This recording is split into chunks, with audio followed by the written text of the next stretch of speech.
Pues hablando con nuestra compañera y amiga María Jamardo, que viene mucho por periodista digital y que hoy la tenemos en La Burbuja, periodista del debate. Doña María, ¿qué tal? ¿Cómo está? Muy bien, muchas gracias. Encantada de estar con vosotros de nuevo. Muchísimas gracias. Si le digo el nombre de Puigdemont, ¿qué le viene a la mente? Pereza absoluta, pero,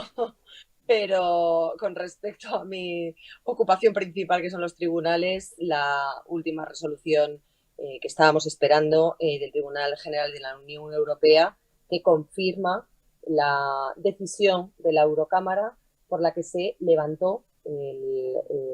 la condición, el privilegio de la inmunidad tanto al señor Carles Puigdemont como a sus compañeros de andanzas y prófugos de la justicia española, Clara Ponsatí y Toni Comín. Además, en esta resolución que hemos conocido este miércoles, se hace referencia a algo también que es muy importante y es cómo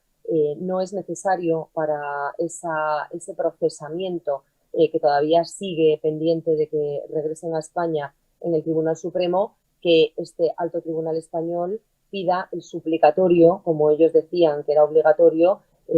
al Parlamento Europeo en tanto en cuanto tienen su condición de diputados. Lo que ha dicho la Corte de Luxemburgo, en este caso, es que al haber adquirido la condición de europarlamentarios después de que se produjeran los hechos por los que están procesados en España, no tienen ni la cobertura de la inmunidad ni, por supuesto, hay que pedir permiso alguno para procesarles o proceder penalmente contra ellos. Así que un doble varapalo para Puigdemont, un doble parapalo para el separatismo catalán, que no ha dado cuentas en España de su responsabilidad por los hechos del 1 de octubre de 2017, y un pasito más para que las autoridades europeas entreguen a Puigdemont, a Ponsatí y a Comín a España y que puedan sentarse en el banquillo y continuar con el procedimiento, con la fase de juicio oral que el Supremo tiene pendiente desde que se fugaron en el maletero de un coche sabiendo que iban a ser acusados por delitos de sedición y de malversación. La verdad que el cántico que se hizo muy famoso, Puigdemont a prisión, creo que es de justicia absolutamente, no habla de venganza, sino habla de justicia. Y Pedro Sánchez, nuestro presidente del gobierno, se comprometió en las pasadas elecciones traernos a Puigdemont y juzgarle. Hay que explicar, María, que esto no tiene nada que ver con Pedro Sánchez, es decir, Pedro Sánchez no es el que ha movido esta cuestión, sino tiene que ver con las doctrinas europeas, directrices europeas, ¿verdad?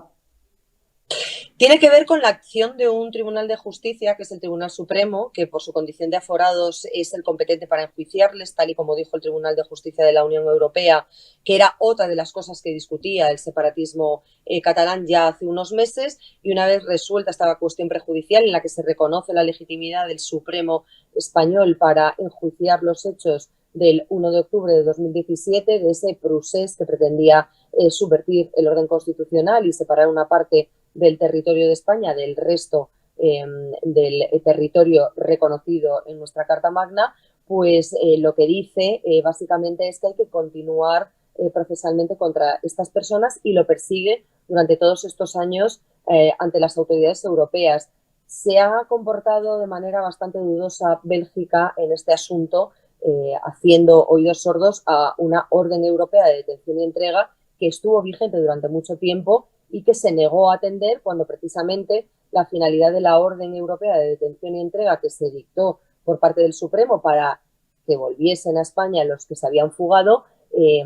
tiene un carácter inmediato. No es una extradición al uso, sino que digamos que ya de facto los Estados miembros de la Unión Europea se reconocen entre ellos que son Estados democráticos, que los presos o los enjuiciados o investigados no van a ser sometidos a tratos inhumanos o vejatorios, y la competencia y la legitimidad de los tribunales de cada uno de los estados para enjuiciar a sus nacionales. Esto es lo que han obviado hasta el momento, y lo que con este nuevo paso del Tribunal General de la Unión Europea, insisto, sumado al anterior del Tribunal de Justicia, pues acercan un poquito más a Puigdemont a España, y lo hacen, insisto también, por la acción y el trabajo incansable, tenaz, constante y en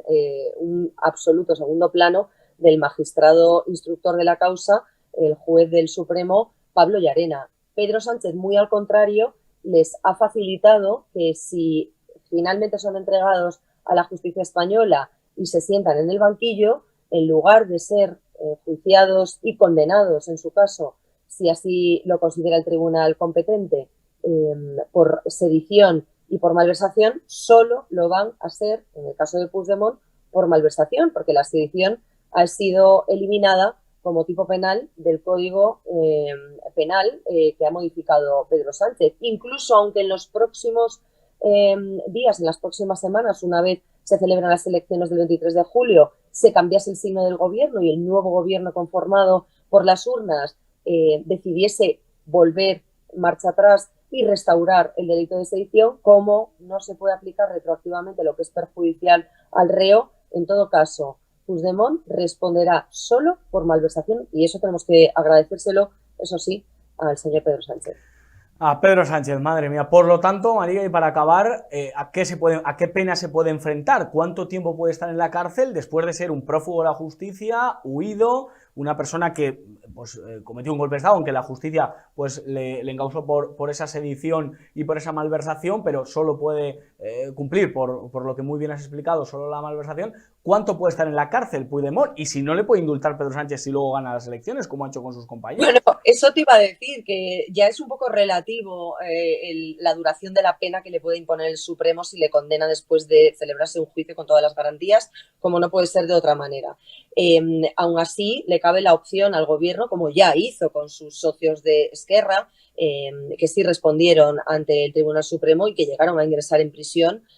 durante un tiempo, pero a los que se les conmutó la pena privativa de libertad, no así la inhabilitación que va asociada a la malversación. Así que Puigdemont se enfrenta a pena de prisión porque el propio Supremo reconoció que la rebaja que se había aplicado en la reforma del gobierno, que también afectó al Código Penal para rebajar la malversación y las condenas asociadas a la malversación, no correspondía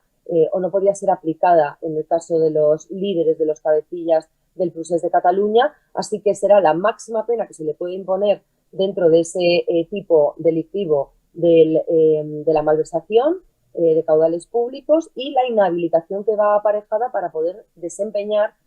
un cargo o una función pública durante el tiempo en que dure esa condena impuesta por el Tribunal Supremo. Veremos cómo evolucionan los acontecimientos, porque el abogado de Puigdemont, Gonzalo Boye, ya ha dicho que recurrirán en casación al Tribunal de Justicia de la Unión Europea, pero aún así las cosas, este engranaje ya ha empezado a moverse y cada día que pasa es un día menos para ver cómo Puigdemont y Comín y Ponsatí regresan a España y responden, insisto, de sus responsabilidades penales por los hechos cometidos el 1 de octubre de 2017, cosa que siempre es una buena noticia, que los tribunales cumplan con su función y que aquellos que se saltan la ley también asuman las responsabilidades derivadas de sus actos.